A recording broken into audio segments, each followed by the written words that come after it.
This is CBC Winnipeg News.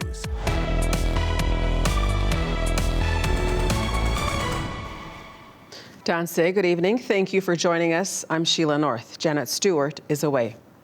Manitoba has a plan to whittle down the surgery backlog that only got worse during the pandemic. As CBC's Bartley Kivas tells us, that involves sending more patients out of province. People waiting for hip and knee replacements will soon have the option of going out of town. Manitoba has deals in place to get up to 750 of those surgeries done outside Manitoba on both sides of the border. Up to 300 hip and knee surgeries will be done in northwestern Ontario, in Kenora, Dryden, and Fort Frances. Up to 250 hip and knee replacements will be sent to Sanford Health in Fargo, and up to 200 more to Cleveland, Ohio. Health officials say this arrangement will only be in place while Manitoba reduces the surgery backlog. These out-of-province agreements will be an interim measure. It's not a permanent solution, but an interim measure until more capacity can be built in Manitoba's healthcare system over the long term. We have predicted, and for the next 2 to 3 years, we would have these partnerships up and running. Now, bear in mind that would depend on demand and obviously the patient's willingness to go out of province for care. Officials say they're getting a good deal from hospitals out of province, but it'll still cost Manitoba more than it would to have these surgeries done here. The province will cover all medical costs for patients, along with transportation and hotels. It's also considering covering meals. The official opposition says the province should be building up surgical capacity here. After all the many months that we've been waiting for these surgery updates to deliver more surgeries to Manitoba, it's pretty disappointing to hear that the PCs are just doubling down on their plan for highway medicine. Health officials also say they found a way to get more surgeries of all sorts done in September. Entire slates of surgeries were going to be canceled because of a shortage of anesthesia workers. Those workers will now be putting in longer hours. Bartley Kivas, CBC News, Winnipeg.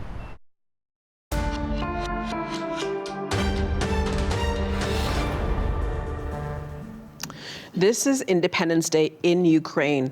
It is also 6 months since the Russian invasion. And today, the president of Ukraine, Vladimir Zelensky, said Russia had launched a deadly attack. He says 22 people were killed and 50 were injured when a missile hit a train station in eastern Ukraine. As the war grinds on, it was a day of solemn commemorations, marking 31 years since the country split from the former Soviet Union. CBC's Susan Ormiston is in Ukraine. Ukraine's anthem. They sang it in Irpin, especially poignant on this Independence Day, and painful. Irpins paid a heavy price, lost 300 civilians and 90 fighters. Names etched on the hearts of widows and fathers gathered here to receive posthumous awards for bravery. What are you thinking today as you receive this medal in honor of your son? I feel proud of my son, and also sorrow in my heart. But he was ready for death, says Vladimir Sukuyak. His son Ihor died in vicious battles here in March, part of a volunteer territorial defense force, which helped stop Russian forces from reaching the capital 25 kilometers away. The scars are still everywhere. These boys became like angels of Ukraine and Irpin. In Kyiv, President Vladimir Zelensky joined a prayer for Ukraine at St. Sophia Cathedral and later addressed the country 6 months exactly since this war began. What is the end of the war for us? We used to say peace. Now we say victory. In a surprise visit, British Prime Minister Boris Johnson walked with Zelensky in the heart of Kyiv, signaling continued support. We must stay the course, because if Putin were to succeed, then no country on Russia's perimeter would be safe. Even with air raid sirens sounding much of the day, people brushed off the warnings, curious to see the carcasses of Russian war machines seized by Ukraine's military. A prophetic moment in history, they hope. I think it's very important for us, for Ukrainians, and yeah, I think it means a lot of. Back in Irpin, a moment of silence ticked down with dreams of vanquish over Russia. But for Irina Shevchuk, Victory feels hollow and it hurts. Her husband Ole was killed, leaving 3 children without a father. I tell them he's in heaven and he can see you, but they have a hostile attitude towards Putin. They're very angry and they say when we grow up, we'll take revenge.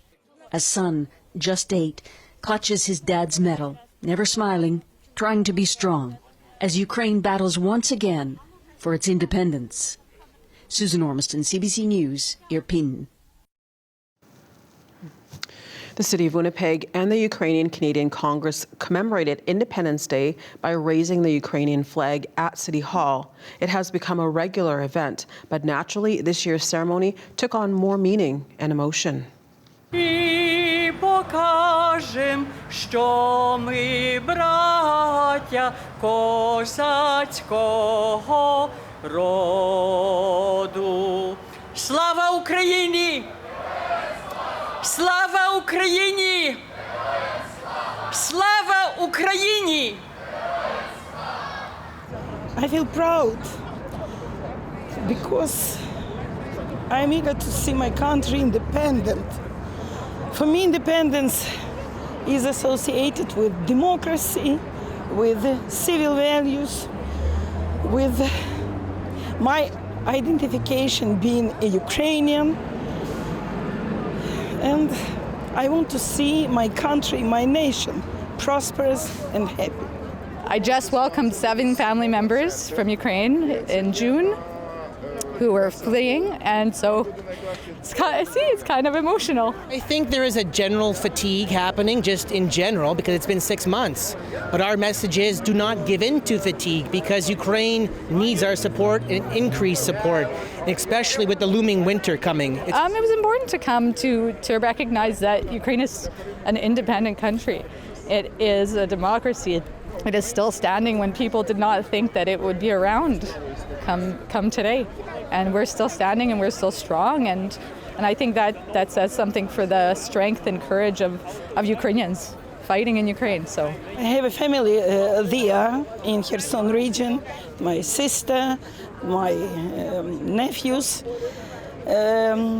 They live in occupied area, but they are full of hope, I would say. I would say even more optimistic than me. They're waiting for our military men, for our liberation, for our freedom. Ukraine and Canada, and indeed Manitoba, have strong historic ties. Many Ukrainians fleeing the war are coming here, and it's not the first time Canada has provided safety for those fleeing conflict. CBC's Karen Pauls visited Dauphin, a city that has provided homes to Ukrainians over the generations and is stepping up again.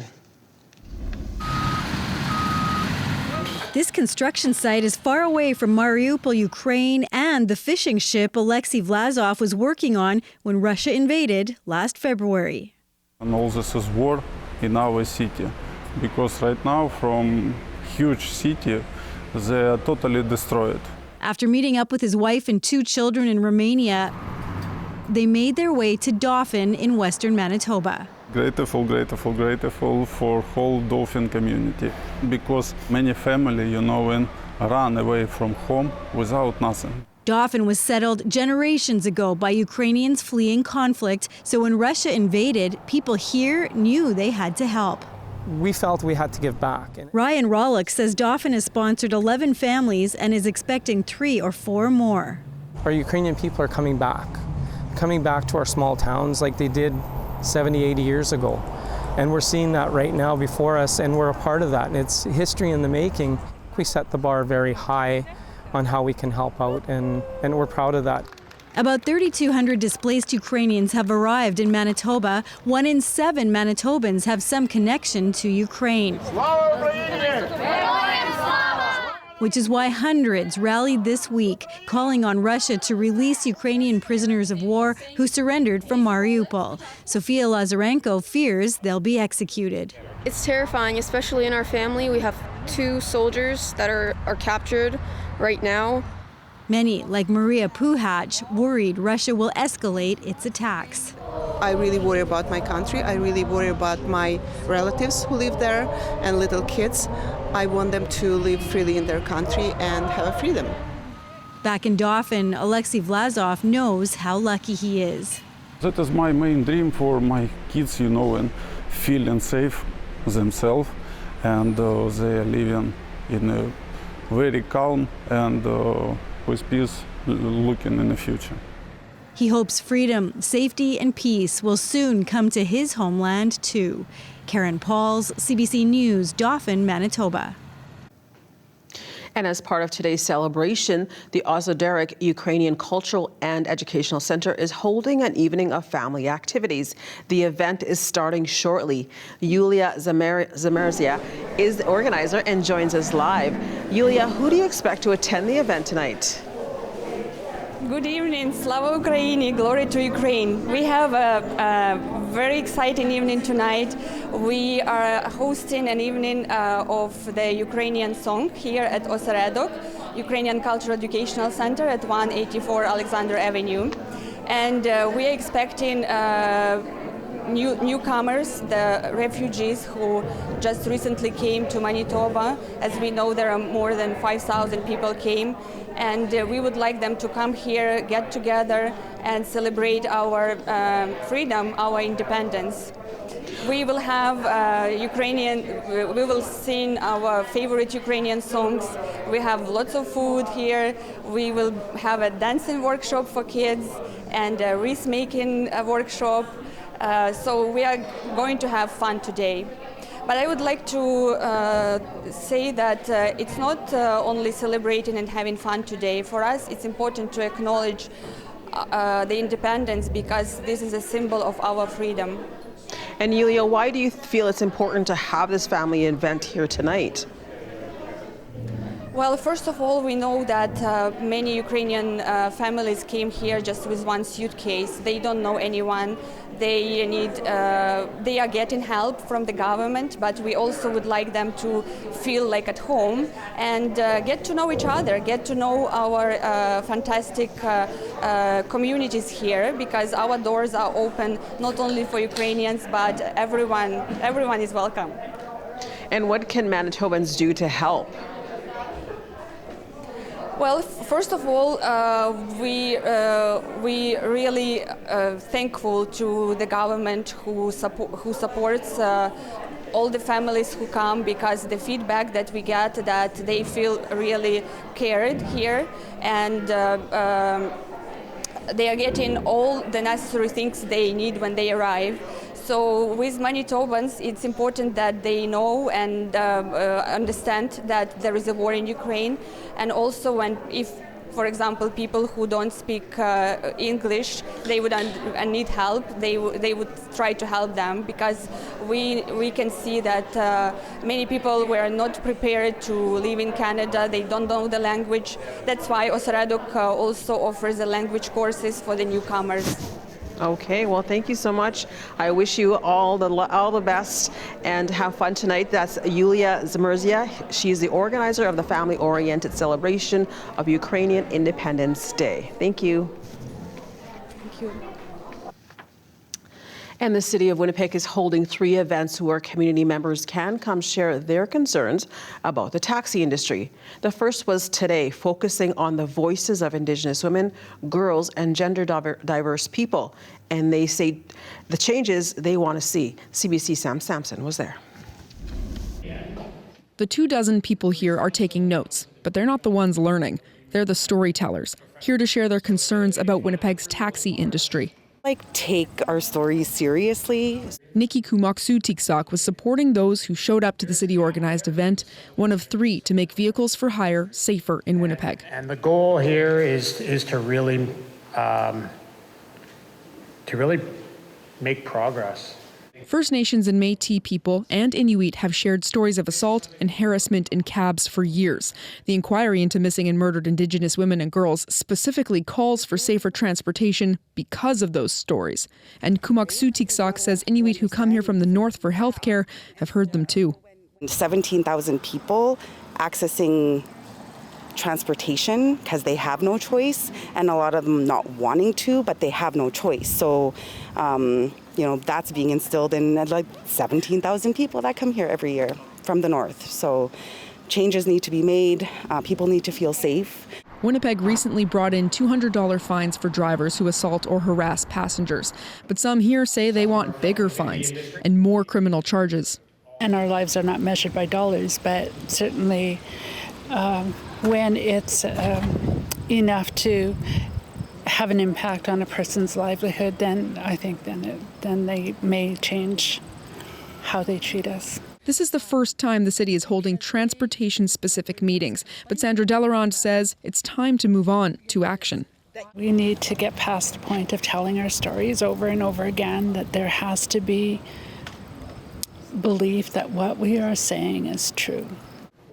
The city will meet with newcomer women and taxi drivers this fall to get more feedback. City staff say they're already making changes, like giving new drivers some cultural training, but even they want to see more. But I think that there needs to be more space on lived experience and creating empathy, and even just general knowledge of MMIWG 2S+ in general. Right now, people are sharing, they're being vulnerable. We're not allowed to be in the room for privacy reasons. But that's the whole point of these conversations, so Winnipeggers can share their concerns and ideas to make things better. Now, the ideas that do come out of today will end up in a report in May. The city staff say it will be full of recommendations to make things safer for everyone. Sam Sampson, CBC News, Winnipeg. And a pair of nonprofits have teamed up to offer the monkeypox vaccine to eligible Winnipeggers. There's a pop-up clinic today at the Rainbow Resource Centre. It's being done in partnership with Sunshine House. Levi Foy is executive director. He believes hosting the clinic in a familiar space is critical. Being able to come here for something that's new and can be a little bit scary, but also is a personal health thing. I think it's just good to have it in a space that's comfortable.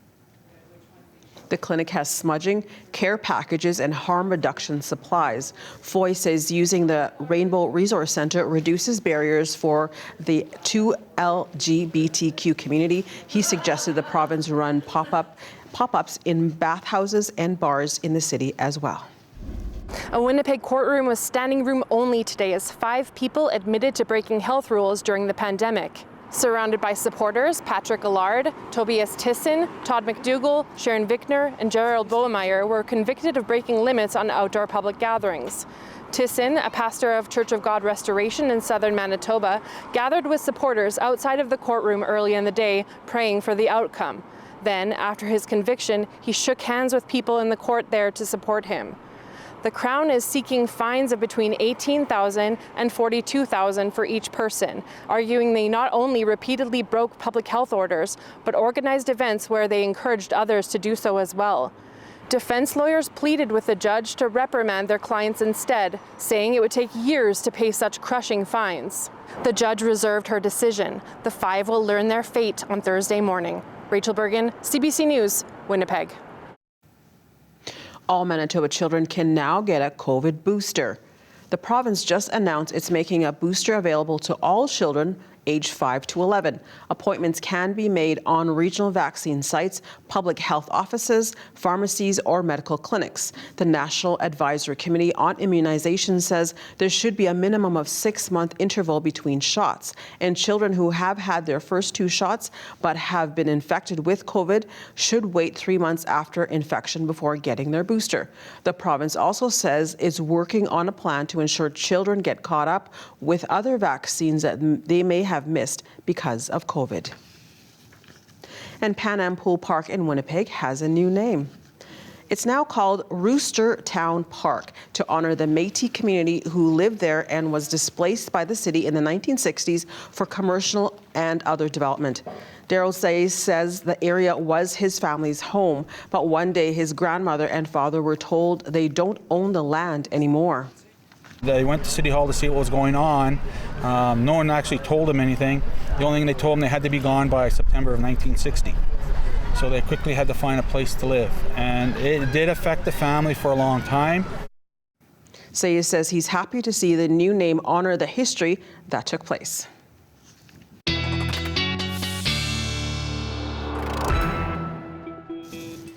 CBC meteorologist John Sauter joins us now, and that was quite the rain yesterday. Yeah, remember this time yesterday, seeing all of that on radar and lightning, and it dropped a horrendous amount of rain in a very short period of time.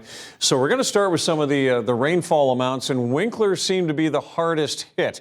Got a couple of amounts there. Now, the one that is on the left, the 67.7, was reported from Environment Canada. There was also on social media another amount that was up around 114. That one's unconfirmed and unofficial, but you get the idea. And all of that rain in Winkler happened within 2 hours, as was the case in many of these areas. Gretna, 58.9, Wawanesa, 44. I remember being on TV yesterday saying, Glenboro, you're about to get hit. 39 millimeters there. And then the north end of that band of heavier rain, Winnipeg, only picked up 2 to 3 millimeters on into the evening hours. Amazing how that summertime precipitation can be so heavy in one area and then just be very, very light in an area that's not that far away. We did make it to 22 today, now 21. North winds at 20 kilometers per hour. Dew point down at 12. It's much cooler and much drier. And this is what the temperatures are going to do as we head into the overnight. 2 o'clock,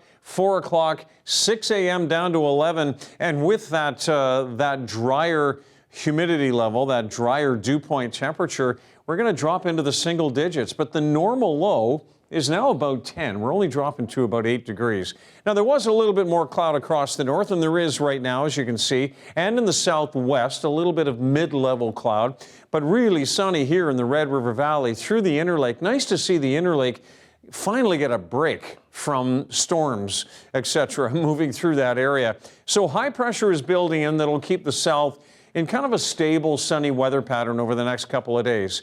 However, the north sees a quick moving system tonight into tomorrow that will drop maybe 5 or 6 millimeters around Thompson. Not a lot of rain because it's moving so fast. Some showers around Norway House early in the day, and then in the afternoon, this just moves off to the east. There will be some spotty showers, even as far south as Barons River or so, but Winnipeg, the rest of the southwest, in the sunshine as we head through the day tomorrow. And that's thanks to this high pressure that's going to take its time and kind of meander around on Thursday. And then by Friday, it's really over us, so we don't have a whole lot of wind. There will be a little bit more cloud in through northwestern Ontario and in northern Manitoba on Friday. And then Saturday, as the high pressure starts to move off to the east, we'll be looking to the south and southwest for the next system. I got to tell you, the models this week on this system on Saturday, flip-flopping like a fish out of water all over the place. And every time a new model run comes out, it pushes the rain later Saturday and then brings it earlier. I'm saying occasional showers, and I do think we'll see some sun here early in the day, but we'll see some showers and a risk of a thunderstorm on Saturday. And I'll have a better idea, hopefully, tomorrow as we look at the next couple of model runs. There's the low under clear skies tonight. Not much wind on your Thursday, 11 degrees in the morning. Great morning to be outside. 24 in the afternoon. That's bang on the seasonal, even a little above. West winds at 10 kilometers per hour. And then Friday all the way to 27. A little bit cooler Saturday. It looks a little scarier than I think it will. But Sunday we're back to 27 degrees with a sun-cloud mix. Weather Update is brought to you by Home Equip, your trusted local source for Pride Mobility scooters. From sales to rental and repair, our team is here to serve you. Last week, the Winnipeg Free Press ran a story about a group of friends from Portage-la-Prairie who traveled to Minneapolis to watch some baseball. After the game, as fans celebrated at a local bar, our next guest was seriously assaulted and robbed. He woke up in a Minneapolis hospital not knowing what had happened to him. Police say visitors to the area are being targeted at sporting events, concerts, bars, and restaurants. Joining us from his home in Portage-la-Prairie is Todd Steeden. Hi, Todd. Sorry to hear about what happened, but thanks for joining us. Thank you for having me. Before we get to what happened to you, can you set the scene for our viewers? Why were you there? Just a bunch of friends trying to get out to finally see a Jays game.